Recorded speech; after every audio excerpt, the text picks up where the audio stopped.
The sky above Ander Prime was the color of smelted steel, an unending ocean of gray streaked with dust storms that rolled over the ridge like gods exhaling their wrath.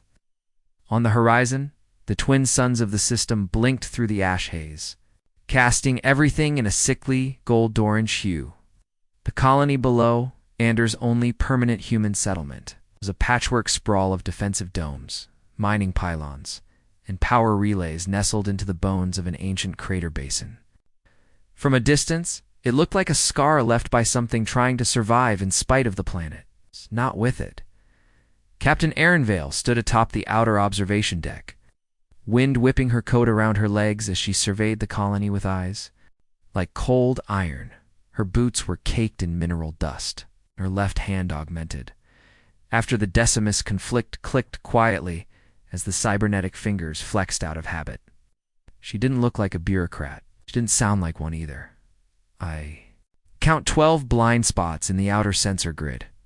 And that's just from standing here with my actual eyeballs, she said dryly, voice crackling over her cum. A young tech officer below her in the command station winced. Yes, ma'am. We've been rerouting power to life support in the refugee quarters. Vale didn't reply immediately. Her gaze lingered on the edge of the crater on a small rise where children played in silence, too tired to laugh, too alert to forget where they were. I get it, she finally said. But blind spots get people killed, especially when you're sitting at the edge of a transit corridor surrounded by dead systems. The only thing moving out there is dust storms, said a second voice. Vale didn't need to turn around. She already knew it was Kalen, the Lorati liaison officer, tall and angular, with 4 narrow eyes and skin like molted stone. Kalen's tone was clipped and diplomatic, every word carefully positioned like chess pieces in a war no one would acknowledge. Captain Vale, he continued, your concern for colony security is noted. However, the Compact's intelligence algorithms continue to show no credible signs of Cathar movements within this quadrant. How you humans are, we're prone to what your literature calls ghosts in the dark. Vale turned slowly, arms crossed.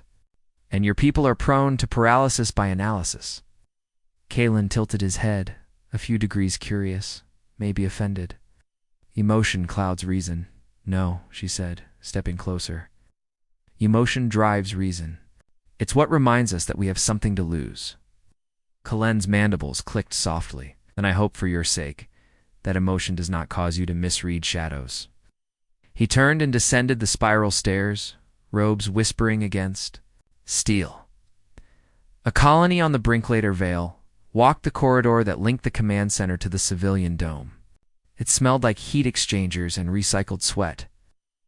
The power flickered twice over head-brief interruptions that had become more frequent in the last month. Colonists passed her quietly, nodding in respect, but not stopping. Not to waste words, inside the dome, hundreds of displaced families huddled in tight communal rings, some read by solar lamps, others rationed tablets of hydration gel. A child stared at Vale with huge eyes as she passed, hugging a tattered plush synth beast to her chest. The girl had drawn something on the floor and read.